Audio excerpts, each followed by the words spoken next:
Credit Lesson 8, Comparing Credit Cards.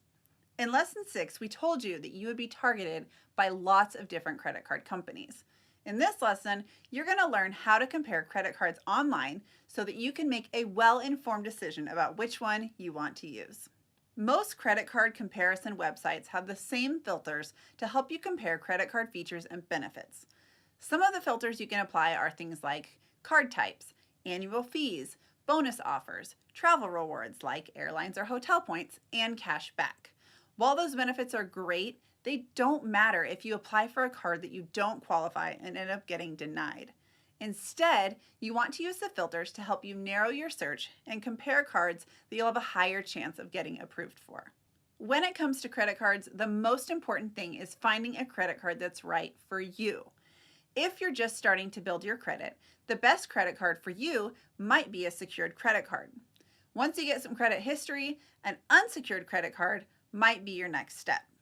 When you compare credit cards, the key is to identify the features that are most important to your current situation and to know what a good offer looks like. We've created a Comparing Credit Cards resource guide that you can find in the download section. The websites listed in this guide have the tools to allow you to evaluate cards side by side. It's important to directly compare cards against each other.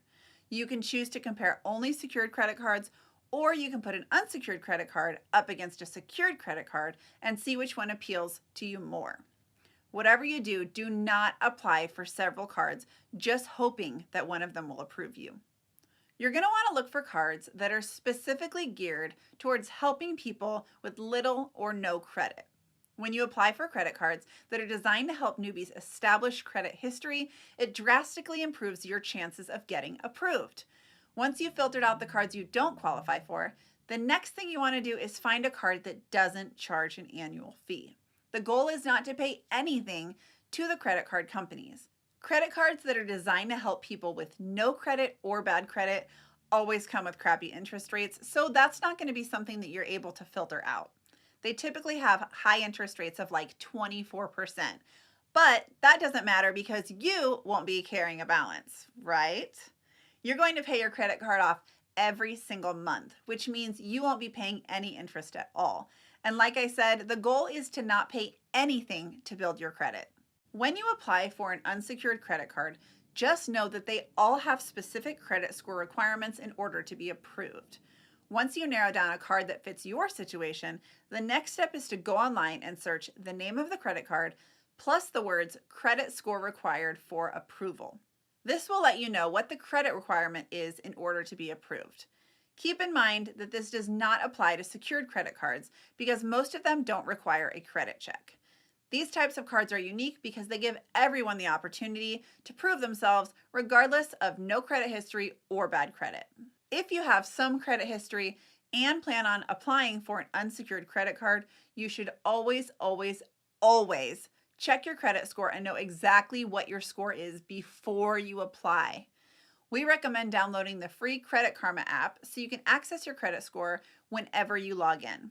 You can also get a free credit report from each of the 3 major credit reporting agencies, TransUnion, Experian, and Equifax, once a year.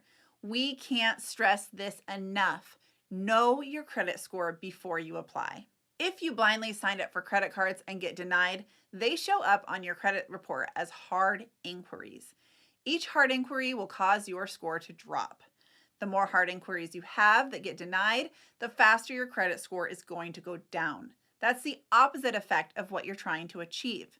So, once you know what your credit score is and you've looked up what score is required to be approved, only then should you apply for an unsecured credit card. Never apply with blind faith that you'll get approved for a card that you know nothing about. We included a Comparing Credit Cards resource guide in the download section.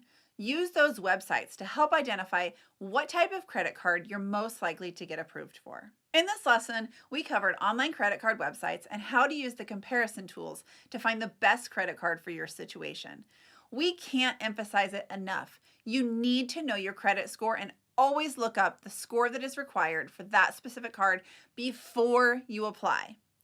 In the next lesson, we'll be going over the application process for applying for a credit card.